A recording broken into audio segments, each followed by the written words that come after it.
Is Harry the wild card in the royal family, or the screwed-up kid who still misses his mother? I was so angry with what happened to her. No one was talking about it. Because my father used to say to me when I was younger, it was like that for me, so it's going to be like that for you. The real family feud is between the princes and their father. There have been rumours of heated rows and angry telephone calls. I will not be bullied into playing a game that killed my mum. Is Charles betraying Harry the way he betrayed Diana? Your relationship with Camilla Parker Bowles, persistently unfaithful to your wife. Why would Charles leave his sons with a woman their mother despised? I'm not a total idiot. They're the most cold people on this earth. They see me as a threat of some kind, so I'm not a destructive person. Family members have said, just play the game and your life will be easier. But I've got a hell of a lot of my mum in me. When no one listens to, all sorts of things start to happen. If he's provoked, he can fly off the handle. In a fit of temper, Harry hit a photographer outside a London nightclub. It's another right royal mess. And once again, it's Prince Harry who's in the firing line. Do you now expect this issue to go away? Would have been nice if it did. My father always stopped taking my calls. What do you think your mom would say? William was 15 and Harry almost 13 when they walked behind their mother's coffin in view of the watching world. Before I knew it, I found myself, with a suit on and with a black tie, and I was part of it.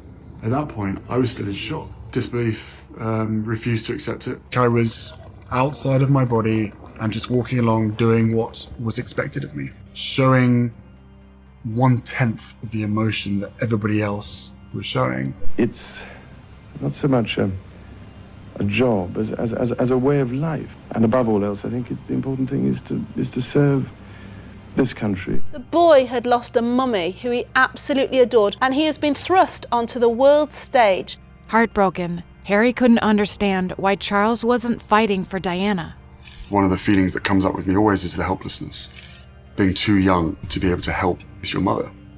Was anybody talking about it around? No one was talking about it. They are coping extraordinarily well. Because my father used to say to me when I was younger, it was like that for me, so it's going to be like that for you. Just days after their mother's funeral, Charles left his grieving sons in the hands of their nanny, Tiggy. Diana used to get really annoyed with Tiggy because she felt Tiggy wasn't looking after the boys properly, and she let Harry abseil down a rock without a protective helmet, and she was furious. She loathed Tiggy. Why would Charles leave his sons with a woman their mother despised? Left alone with his grief, Harry bottled things up. If I think about her, then it's going to bring up the fact that I can't bring her back. And I didn't have anyone to turn to. The family, they very much have this mentality of, this is just how it is. Pain that is not transformed ends up coming out in all sorts of different ways. I was willing to drink, I was willing to take drugs, I was willing to try and do the things that made me feel less like I was feeling. I would probably drink a week's worth in one day on a Friday or a Saturday night. He has veered off the rails because he hasn't had the father figure there all the time when he's needed him. Still reeling from Diana's death, Harry hit a breaking point. I was so angry with what happened to her and the fact that there was no justice at all. She was very much still alive on the back seat, and those people that caused the accident, instead of helping, were taking photographs of her dying on the back seat. Every single time I hear a click, every single time I see a flash, it takes me straight back. He's on a short fuse most of the time, and if he's provoked, he can fly off the handle. In a fit of temper, Harry hit a photographer outside a London nightclub. Charles scarcely knows what to do about his younger son's behaviour. There have been rumours of heated rows and angry telephone calls. Family members have said, just play the game and your life will be easier. But I've got a hell of a lot of my mum in me. Diana had never been one to follow the rules either. Diana burst through the monarchy like a sort of blazing comet. I remember when I used to sit on hospital beds and hold people's hands, people used to be sort of shocked because they said they'd never seen this before. And to me, it was quite a normal thing to do. And I'm here to do good. It was that love that even if she was on the other side of a room, you could feel it. She used her power to break down the walls that the monarchy had built to protect itself. They see me as a threat of some kind, so I'm not a destructive person. The best lesson that I learned from her is be yourself. Their father believes that they will need one quality above all. Good manners. which I think a lot of people have forgotten. Charles was going to do whatever it took to stop his son from rebelling like Diana had. Aged 20, his father handed him over to the Sandhurst Military Academy. The regime here is unforgiving. Many of the cadets who turn up have been used to working for 4 hours a day and sleeping for 20, and our aim is generally to reverse that cycle. But Charles didn't know Harry like Diana had. Harry's always been interested in the military. That's what Diana is explaining to me. Harry will be fine because he's always loved the military. It's very easy to completely forget about who I am when I'm in the army. I am one of the guys. But when he was deployed to the front line, Harry threw himself into serving his fellow soldiers. If they said, no, you can't go front line, the last thing I want to do is have my soldiers sent away. And for me to be held back home thinking, well, what about David? What about Derek? But Harry was soon pulled away from the men he was trying to save. I'd done everything I could to get out there, literally being plucked out of my team. I'm an officer, I'm leaving my soldiers, and it's not my own decision. I was broken. But what Harry saw on the plane back to England changed everything. And while I'm sitting there, I look through the curtain in the front, and there's 3 of our lads wrapped up in plastic, missing limbs. And I suddenly thought to myself, people don't get to see this.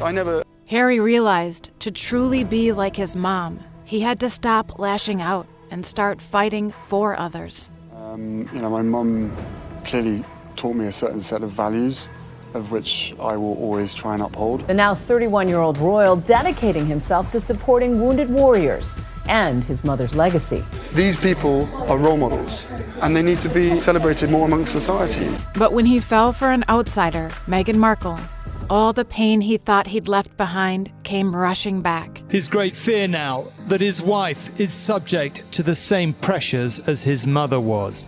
All of a sudden, all of this grief that I'd never processed started to come to the forefront. I really regret not ever talking about it. For the first 28 years of my life, never talked about it. I knew that if I didn't do the therapy and fix myself, that I was going to lose this woman who I could see spending the rest of my life with. And when Harry became a new dad, he was desperate to protect his son. So he reached out to Charles one last time.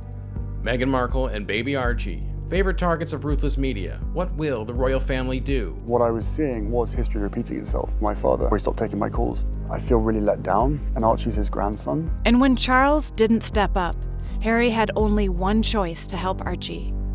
Isn't this all about breaking the cycle?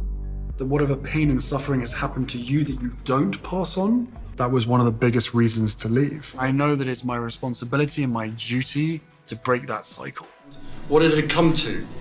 That I would step my family back from all I have ever known, to take a step forward into what I hope can be a more peaceful life. I will always protect my family, and now I have a family to protect. Prince Harry is carrying on his mother's legacy in his new life away from the royals, dedicating his time to serving others through his new non-profit company, Archwell. But by breaking the cycle, Harry created a brighter future not just for his son, but for many others as well.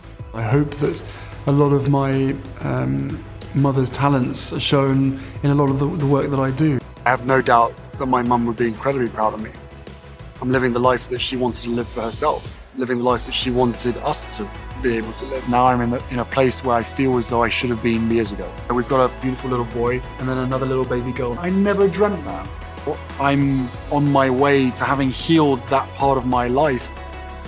Those younger years, I'm still the person that I was, but I'm just a better version of that. Britain's Princess Diana has been in an automobile accident. She'd had quite a severe head injury, but she was very much still alive on the back seat. I was crying out for help. And those people that caused the accident, instead of helping, were taking photographs of her dying. And we had the media who were completely fascinated by everything we did. Are they paparazzi in part to blame?